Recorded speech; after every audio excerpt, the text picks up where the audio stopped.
আসসালামু আলাইকুম এভরিওয়ান। আশা করি আপনারা সবাই ভালো আছেন। আলহামদুলিল্লাহ, আল্লাহর রহমতে আমিও ভালো আছি। এই ব্লগটি হচ্ছে গতকালকের ব্লগের সেকেন্ড পার্ট। গতকাল দিয়েছিলাম যে আমার ননসের মেয়ের বার্থডে ছিল। তো ওর বার্থডে উপলক্ষে ওকে খাওয়াতে নিয়ে গেছিলাম। তো খাওয়াতে নিয়ে যাওয়ার আগে ওকে মার্কেটে নিয়ে গেছি যেন ওকে একটা বার্থডে গিফট দিতে পারি। ওকে বলেছি যে তোমার পছন্দ অনুযায়ী তুমি কিনে নাও, তোমার কী লাগবে, তোমার যেটা প্রয়োজন তুমি সেটাই নাও। যদিও সে নিতে চাচ্ছিল না, তাকে জোর করা হয়েছে, লিটারেলি জোর করেই ওকে দেওয়া হয়েছে। তারপরও ওর জন্য আমি আরেকটা গিফট কিনে রেখেছিলাম, যেটা আমি ওকে বলে ভেবেছি পরে দিব। পরে ওকে সারপ্রাইজ করেছি ওই গিফটটা দিয়ে। আগে ওর পছন্দেও একটা জিনিস ওকে কিনতে দিয়েছি যে তুমি দেখো তোমার কোন জিনিসটা কাজে লাগবে, তুমি দেখে কিনে নাও।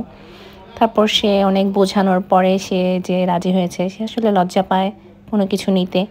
তারপর ওকে বোঝানোর পর ও বুঝছে, ঠিক আছে ওকে ফাইন, সে নিবে এরপর।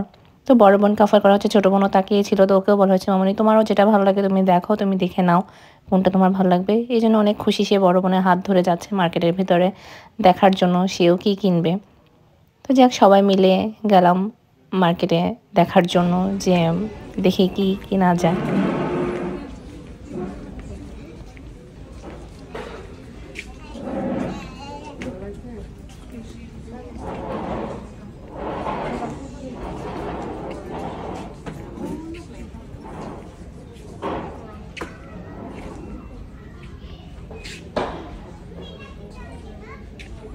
অনেক ধরনের টপস আসছে। আমি চেয়েছিলাম ওকে আসলে কিছু টপস দেখে কিনে দেওয়ার জন্য, বাট তার টপস লাগবে না, তার অন্য কিছু প্রয়োজন। তো ঠিক আছে, ওকে ওকে ওর প্রয়োজনের জিনিসই বলেছি, দেখো তোমার যেটা লাগবে তুমি দেখো।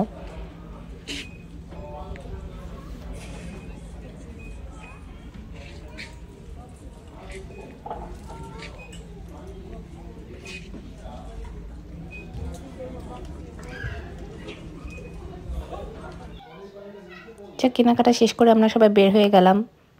ছোট জনের হেয়ার ব্যান্ড পছন্দ হয়েছে, সে হেয়ার ব্যান্ড কিনেছে এবং তার হেয়ার ব্যান্ড তাকে এখনই আসলে পরিয়ে দিতে হবে। সে তার বড় বোনকে বলছে তাকে হেয়ার ব্যান্ডটা পরিয়ে দেওয়ার জন্য।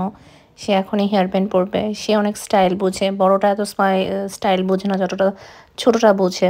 তো সে পরে নিচ্ছে হেয়ার ব্যান্ড। পরে টরে দেন আমরা সবাই আবার বাসায় চলে যাচ্ছিলাম রেস্টুরেন্টের উদ্দেশ্যে। তো আজকের ব্লগটা এই পর্যন্তই। ধন্যবাদ দেখার জন্য।